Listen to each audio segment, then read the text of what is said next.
Good morning. My name is Kim Baldacchino, and on behalf of the Guild Seminar Subcommittee, I'd like to welcome you to our seminar today.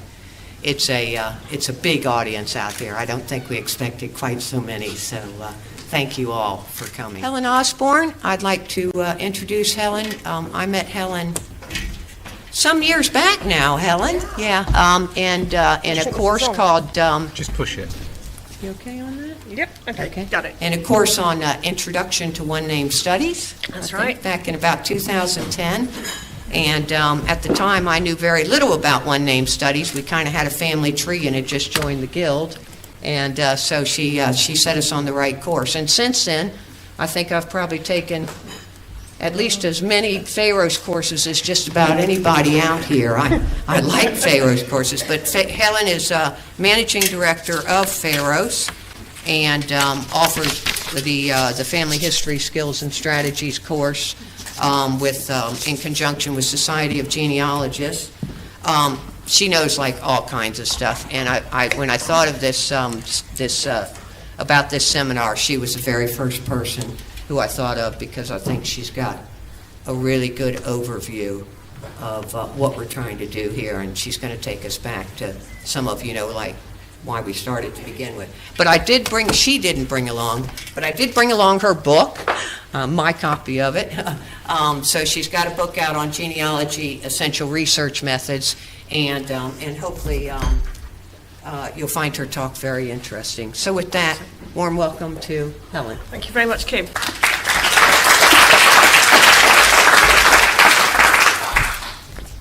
just get to the right bit of paper here.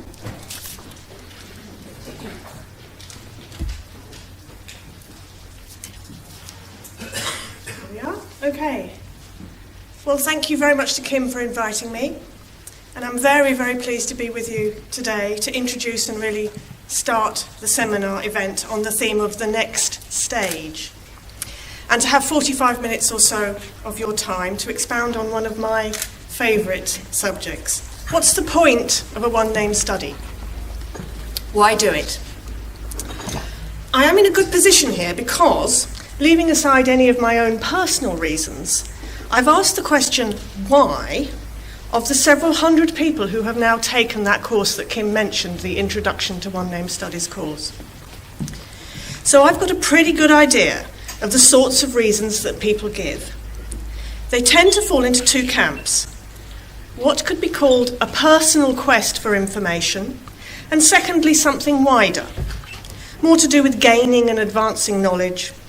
And often those two main reasons combine, so we can be on a personal quest for our own family history, and also recognise and be inspired by the fact that our study might be part of something a bit bigger. So the common reasons given by students are the brick wall reason.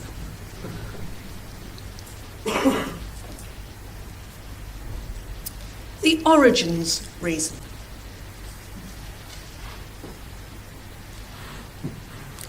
A social reason.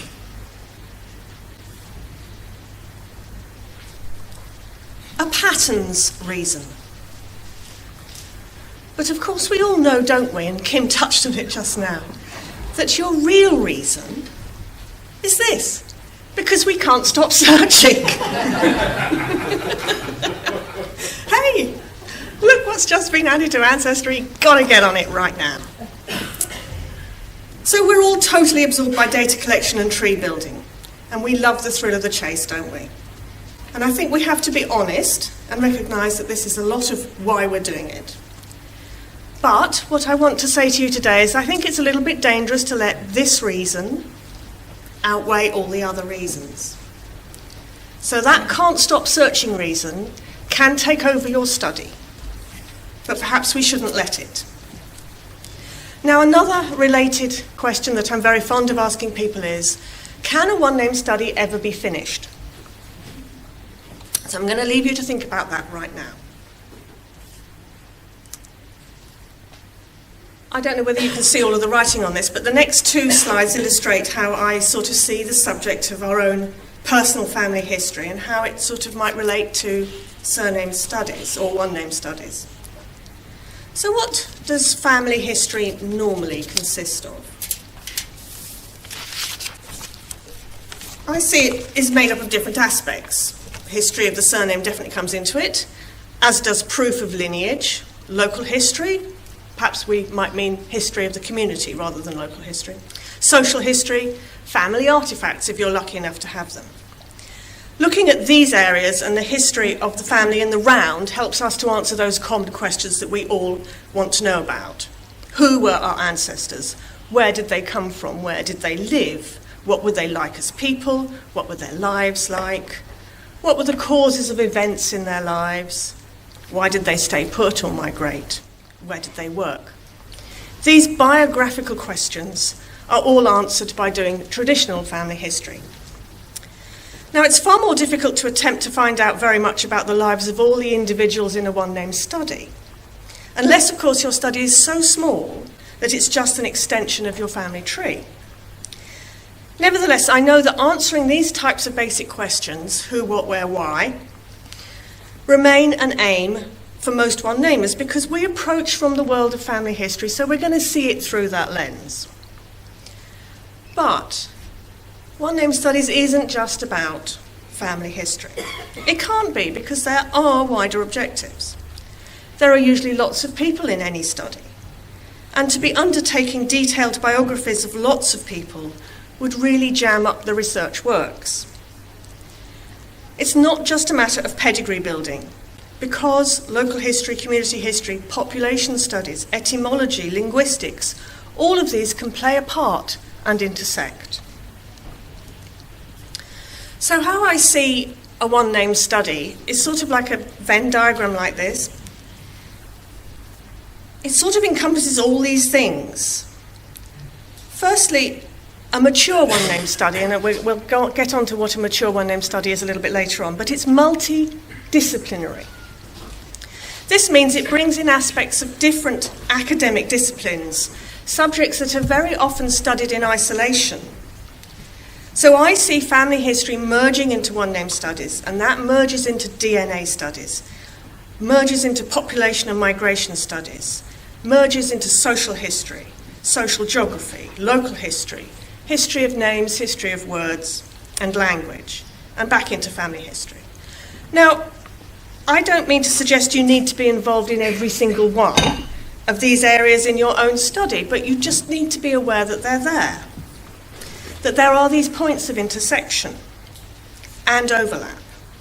So, for example, if your aim is to discover your surname origins, it's probably a good idea to find out about how phonetics or dialect might have affected your surname's evolution. If your surname is locational, then you can't really study the surname without understanding something about the geography of the location. Now, on the subject of population, I'm very excited to share the platform today with Dr. Garrett, who's going to talk later on about demography and the work of the Cambridge Group for the History of Population and Social Structure. They've got some really interesting results published online on their website, and I was on there the other day, and I noticed they've got stuff on mapping the economic geography of England in 1851, mapping population growth by 100, 1761 to 1841, mapping turnpike roads and waterways with dates. So all of these projects are so interesting to genealogists, to family historians, and of course to one-name studies. So the current work of historical demography really feeds right into one-name studies. And in fact, I think right now is a really exciting time to be undertaking a one-name study, or any sort of surname study, whether that's within the Guild or outside of the Guild. Because new findings in surname studies are being made, and surname history is actually being revised. The work of George Redmond's and those working on the Family Names of the UK project from the University of the West of England are really recasting the surname landscape. Social media is making it ever easier for us all to connect. There's more and more indexes available online, so we can search more and more records. And the internet, the cloud, is enabling collaborative projects so that we can organise our studies in big groups of people. DNA knowledge, of course, also marches ever onwards and is now really beginning to show us how we all might relate. And I think the academic world is hopefully waking up to the fact that one namers just might have something to say about the surname. Now, I've touched on some of the differences between family history and one-name studies. Let's go back to those common reasons that people give for doing a one-name study. What is the point of a one-name study? Brick walls. So the first one I had up there was the brick wall reason. To find missing people in the tree or to solve mysteries. So I think this firmly falls under the category of a personal quest, although of course you could be working with other family members or other people who share your surname on the same brick wall. In other words, people choose to start collecting the data for a one-name study because they have a specific brick wall in their family history they want to break down. Now, back in 2009, I undertook a very small and unscientific little survey of Guild forum members, asking them whether this was their reason for starting a one-name study.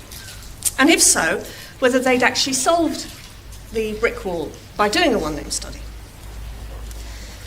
Of the people who kindly responded, it seems about 20% had actually broken their brick wall down. So I found this result pretty interesting, and I appreciate that all sorts of factors come into play. You know, it's not a scientific sample size. But based on this, it would seem that it is a little bit precarious to do a one-name study if that's your only reason for doing it. There's only a 1 in 5 chance, guys. But then also, thinking it through, if you do break down your brick wall, does that mean then you give up on your study? Well, that would seem a shame. And then I also thought, well, perhaps some people who'd valiantly turned to one-name studies in an attempt to break down their brick wall, perhaps they hadn't actually got to their breaking the brick wall down because they were so bogged down in the 19th century, collection of census and so on, that they hadn't actually found the best record that would give them the answer. But anyway, not wishing to disrespect anybody who has that as their main reason for doing a one-name study, if it is the reason you started a one-name study, perhaps the project has now got a new set of aims, ones which embrace gathering information for different purposes. Now, wouldn't it be neat if we could all point to our surname origins like this? This is where my name comes from. That's what it means. The first man to have the surname lived right here. X marks the spot. Now, of course, if it's possible to discover the origins of a surname, it's a very laudable goal. And certainly before I got to know the Guild and its membership well, I thought this was the primary motivation behind any one-name study. I mean, I thought this was the reason that we were all doing it. Obviously, it's a popular reason among us with rare, those of us who have rare names. And of course, this quest for the buried treasure, perhaps, of origins really ticks all of the research addict boxes as well, requiring a large amount of tenacity and a willingness to educate yourself in the use of early records and advanced methods in genealogy as well. But unlike the brick wall reason, I think it does have a wider purpose, particularly when handled skillfully and when your results are published. It can add to the sum of human knowledge about surnames in general, and particularly if enough people research the same sort of names. Now, allied to this point of doing a one-name study is also maybe a primary aim is to disentangle one surname variant from another. And I think this is a very worthwhile goal, as it has the potential to inform others about dialect, about phonetics in particular areas, and to show how names evolve. So that's the origins reason. And then we have the social reason. Some people are doing a one-name study because they aim to join up with others. And I find this aim sort of multifaceted. On the one hand, there's reaching out to other people with the aim of them helping you. Then there's the Guild obligation to help inquirers into the surname. In other words, you're helping them with their family tree. And that involves you being the keeper of the surname flame with all these little moths, perhaps, around it. But also there's something a bit deeper, a bit wider as well, which is getting involved in organising groups of people all working on a single name, and then also volunteering, volunteering time, volunteering expertise, or both. And of course, volunteering is not unique to Guild members. It's widespread in genealogy, so I don't want to take that away from other genealogists. But one namers collectively have a huge amount of talent. And you guys tend to showcase it brilliantly. You show what can be achieved as an individual. For example, I take the website of Andrew Millard. He's been working so minutely in one set of records, probate, that he has become an authority on indexes. And so he has put up this wonderful website there for you to look at indexes to probate documents.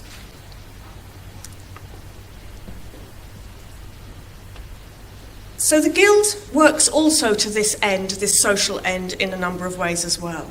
For example, by hosting the Guild Forum, by organising educational seminars like this. And there are many ways in which the joining in and helping others can advance the sum total of human knowledge. And the biggest one of them is sharing and publishing your results. So that also is a social reason. So the point of doing a one-name study being to join in with others is a very, very worthwhile objective. Although, as one of my students commented just a few weeks ago, just by holding data and making it available isn't perhaps the best way or the only way. It's a good idea to have a higher purpose as well, to be able to do something with that data as well. So now I come on to patterns. Often people say that the reason they're doing a one-name study is because they want to look at migration and distribution patterns for their surname. So I think this aim is quite an intellectual one. It comes out of a desire to know more about the world through visual ways of bringing data to life. And pattern recognition, of course, is also a basic human talent. So it sits very carefully within most people's comfort zones. Now, of all the aims of a one-name study I'm highlighting in this particular talk, this aim can't really be achieved without good methods of working. Good methods of working with data and with technology to display those events, those births, deaths and marriages, or the census information on a map. And I think with this aim we start to break away from the purely genealogical, really, into the world of demography and social geography. And there are plenty of tools to help you with mapping distribution. I'm not going to talk about that here. I'm just introducing you to this subject. Suffice to say, I think it is endlessly fascinating. And it's possible to go beyond the simple mapping of a surname like this one, which is O'Brien, and to map all sorts of events across time and across space. So no doubt you've already seen lots of these sort of maps. And another type of pattern motivation, which is a very interesting thing to do with a one-name study, is to discover how and why a name dies out in one area or ramifies in another. For example, my own family originate in Derbyshire, but by the end of the 18th century, they've all died or they've all moved away from Derbyshire, and then they're only in the southeast of England. So why? I would like to know, was that normal? Was that family typical or atypical? So, having taken a quick look at some individual reasons people give for doing their own one-name study, I'm going to turn now to what might be considered to be the Guild point of view. So this quote, which I won't read aloud, is from founder member of the Guild Ian Swinnerton, and it's on the Guild wiki and actually starts off the Guild book 7 Pillars of Wisdom, which was mentioned earlier on and which is available free today. And I highly recommend it. If you haven't already got a copy, please pick one up because it's a really, really brilliant introduction to one-name studies. So I'm just going to take this viewpoint, I'm going to call it the Swinnerton viewpoint. And as you can see, it's firmly rooted in the history of a family. There's nothing here that speaks to us of any particular wider purpose. It's really quite simple and seemingly straightforward. Now is a good time to ask, does size matter? Can the objectives of a large one-name study necessarily be the same as a small one? Is that achievable? Can you meet the Swinnerton objectives with every surname? I don't think you can, personally. Now, for anybody who's a complete beginner here, when you start out on this road of one-name studies, it's a very, very good idea to check how large your study is going to be. And we do this normally by looking at how many people in the 1881 census have the surname. How rare is the name? Because the rarer the surname, the more likely you are to do certain things. And the more common the surname, the more likely you are to do other things.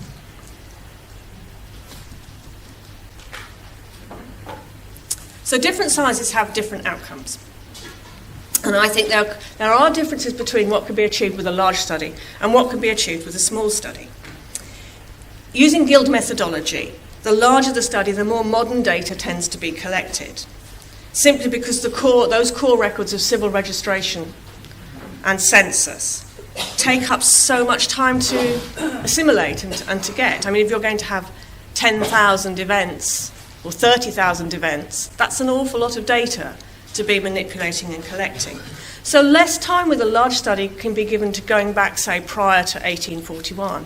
And remember, there are a few people who have very large studies. There's somebody studying Gray, the surname Gray, for example. Now, the smaller the study, the more time can be spent on detailed and difficult genealogical tracing backwards. Thus, the smaller study is perhaps more satisfactory from the point of view of one person studying the whole of a family in depth, the Swinnerton viewpoint. However, although this position is that the simple collecting of every instance of a name is not sufficient to make a proper one-name study, if you remember the exact quote, in fact, very large studies that do simply collect names and events are amassing a vast store of information on people that could be extremely useful to other historians and to other genealogists. So I would be careful in saying that for a large study, the collecting of data could not have a purpose in its own right, as long as the data is collected and arranged in such a way as to make it available to others. So different sizes of studies tend to have different outcomes. This is why it's a very good reason before you start to test the potential size of the study. Now, perhaps you've not considered whether your one-name study should have any identified objectives, other than because it's fun to search. And you may also be one of those people who has told me that a one-name study can never be finished.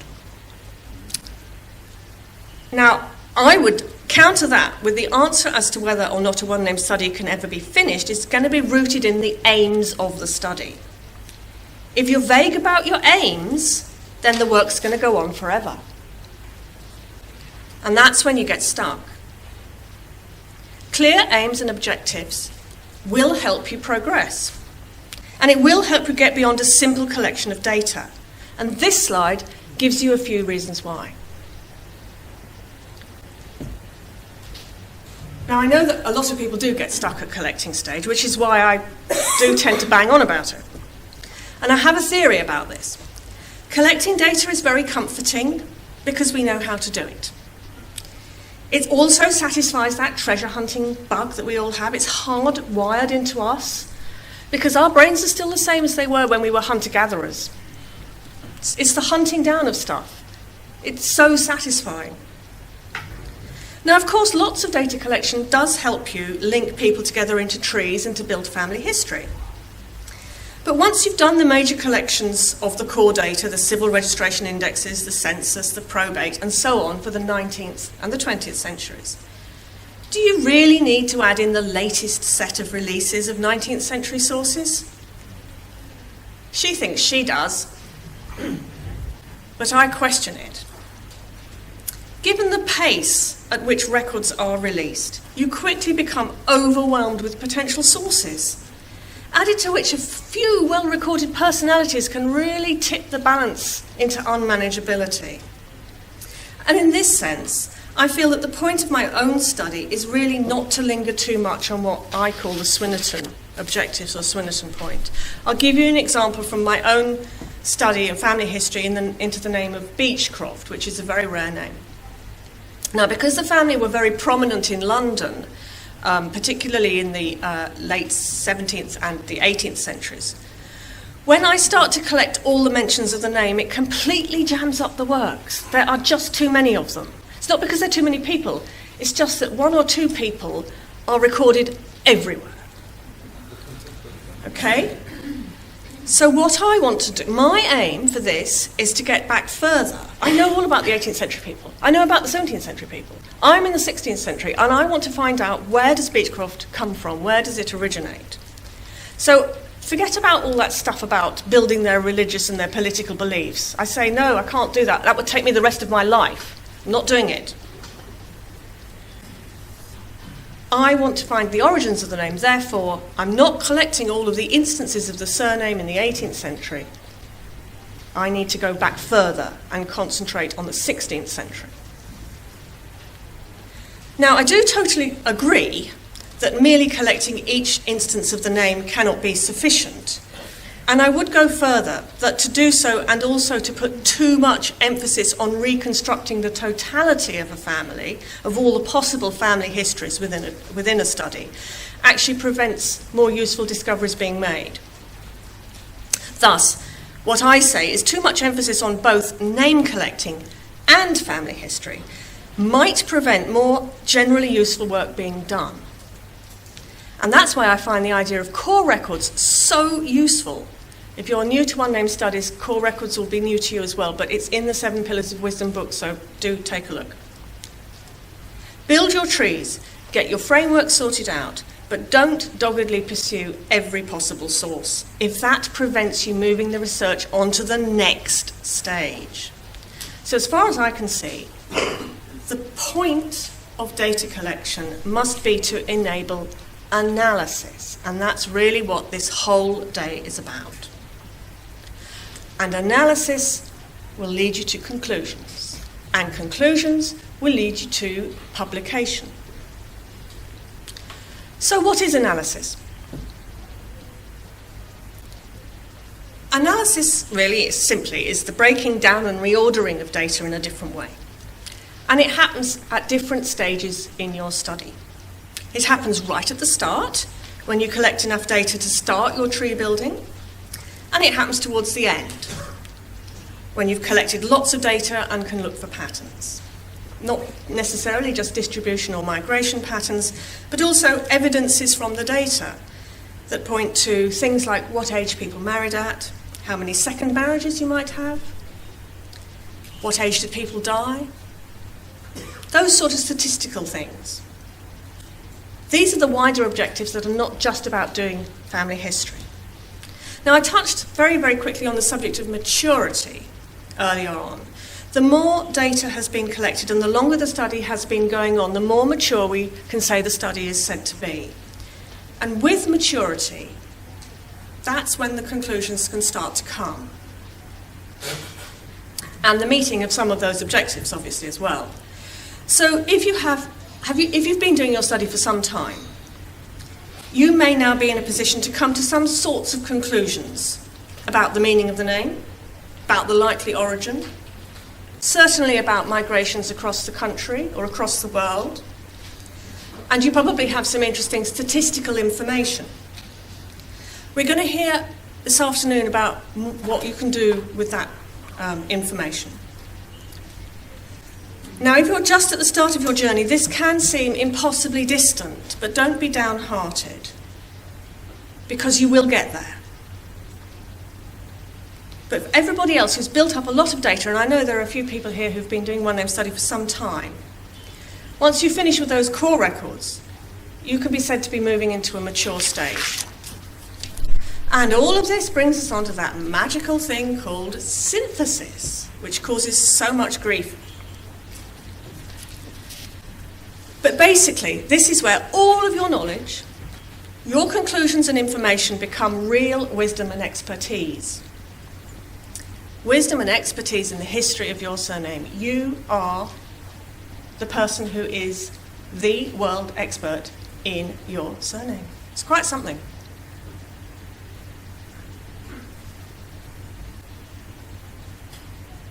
Now, when is it finished? Does a study get finished? Now, I would say yes. Your study gets finished at various points along the way. The collection of information from records in the 19th century gets finished. Your initial analysis gets finished. You manage to disentangle several branches. That's work. Finished. Your study gets finished when you meet your own objectives. The study gets finished when you draw conclusions. You may later go back and redraw those conclusions because perhaps some more information has come to light, but you are passing through stages, each of which definitely do get finished. Now, obviously, you can continue with pedigree building until you run out of records. So building the history of all of the people in a study might take many lifetimes. But a one-name study is not just family history, and you should and can call a halt to the various different stages as you progress. Now, it's a terrible shame to keep your research and discoveries just to yourself. When undertaking a one-name study, you're potentially collecting so much information that's of greater importance to the wider community, not just the genealogists. If one name has passed through 3 main stages during their study, they name collecting, analytical work, and the holy grail of synthesis or conclusions. Publication of those results can come at any point during these stages. It doesn't really matter, but hopefully it doesn't start until you've got some data collecting under your belt. And of course, the most effort is normally given to publication following conclusions and synthesis. And it's not scary. It doesn't have to be scary. It doesn't have to be a book. Junes takes articles, and that you can just have a website. Just tell the world what you're doing. That's good enough, but as long as you get it out there. So I would stress, if you choose to embrace everything that a one-name study can be, you are really in a position to advance known research. You're acting as a pioneer, as a real historian. And this really matters to the advancement of our knowledge in these areas.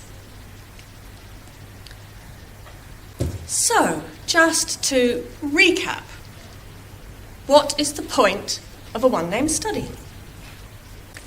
At its best, and most worthwhile in my opinion, a one-name study is not just a personal quest. It's not just family history or genealogy.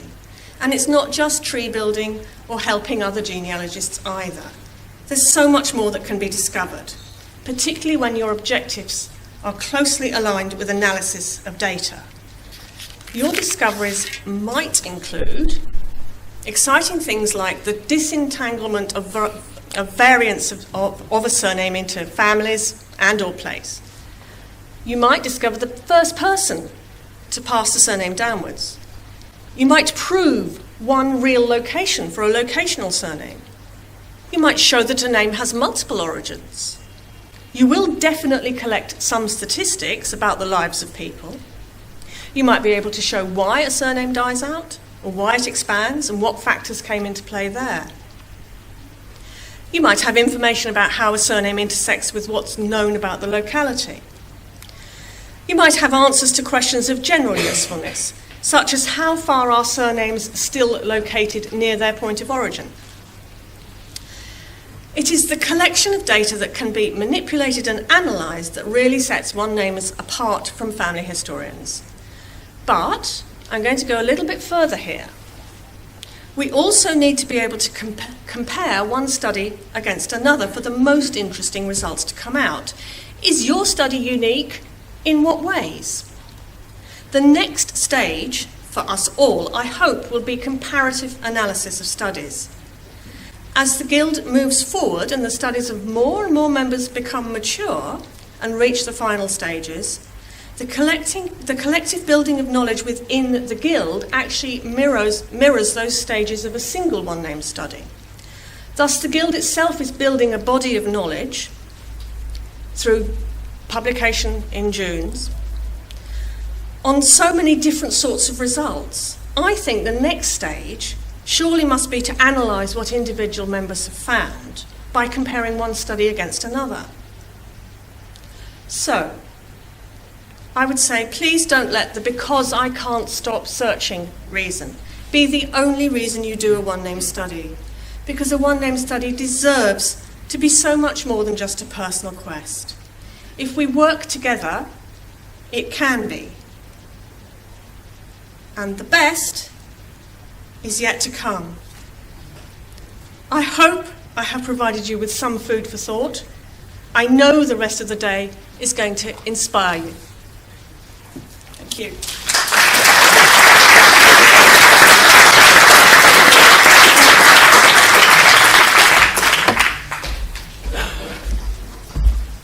Thank you, Helen.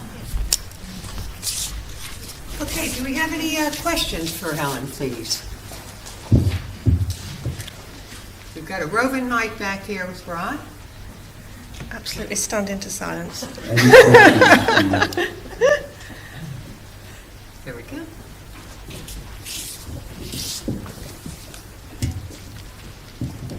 Ian Law of the Law Society.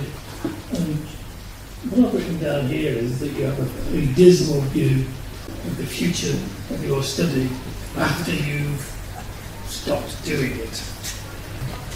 You seem to feel that you doing your study and maybe me doing our study, when we die, that's it.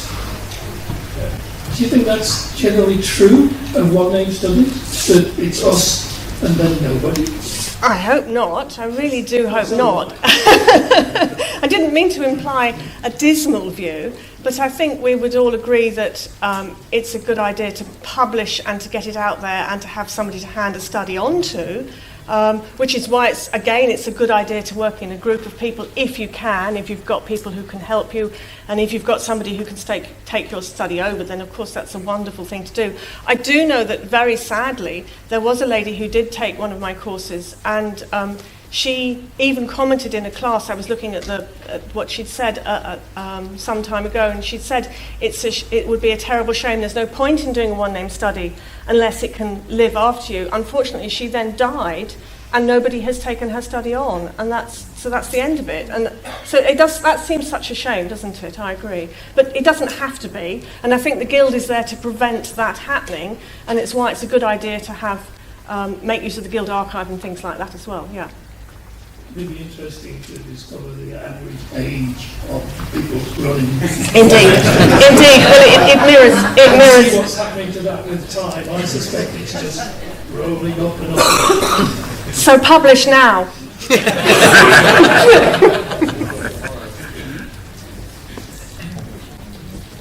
It's not like that study's going to change. It can be taken on in 50 years' time, in 70 years' time. It doesn't matter that it's not taken on today. No. It can be taken on in the future. So Yes, as long as it's not wasted. It doesn't have to be wasted, but obviously not. But as long as the information is kept in the right format so that it can be taken on by somebody later on. If it's all in Excel spreadsheets, for example, and then in 10 years' time we're no longer using Excel, I mean, there are sort of data sort of collection issues there as well. It's the beauty of the internet, though, it'll be on Ancestry. But Ancestry is not the place. Unfortunately, Ancestry would not be the place to keep your one-name study.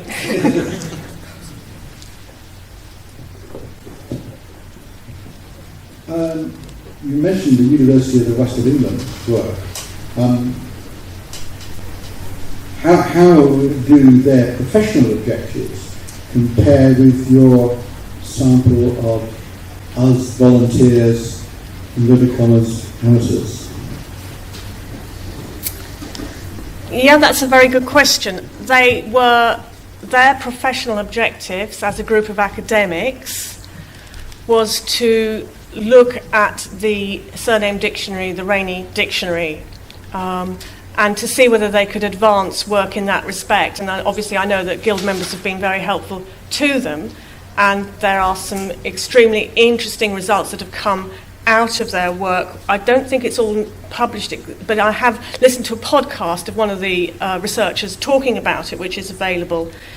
And he's just been saying that really George Redmonds is right, that we need the genealogy, we need the linking of the records and the tracing backwards, as well as the linguistical side. And the linguistical side doesn't always answer the question. In fact, may be completely misleading. Yeah. Any more?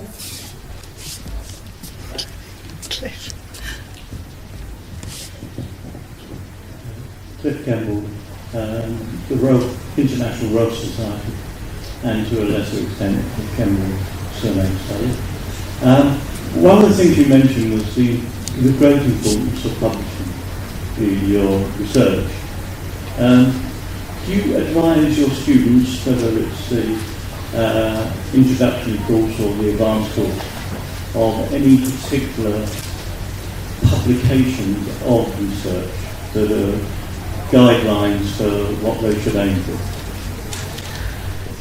Well, in the advanced course, the students work towards publishing something in June's, because I think the journal should be the place, really, for the research to be published. It would be wonderful if people could get their studies, conclusions about their studies published elsewhere, particularly into academic journals as well. That would be fantastic. But I think June's has to be the place to start with. But it's also in lots of different formats, isn't it? It doesn't just have to be journal articles. As I said, it could be books. And more people can do that now because of this, print-on-demand stuff and what you can do with the wonderful world of digital stuff. But also website. Why not just have a website? If that's, we don't have to be, scared by getting our information out there because we think of, it's a book or it's an academic journal, or that's too tough for me. But yeah, the answer is June's, I think. Okay. Anything else? Okay, warm hand for Helen.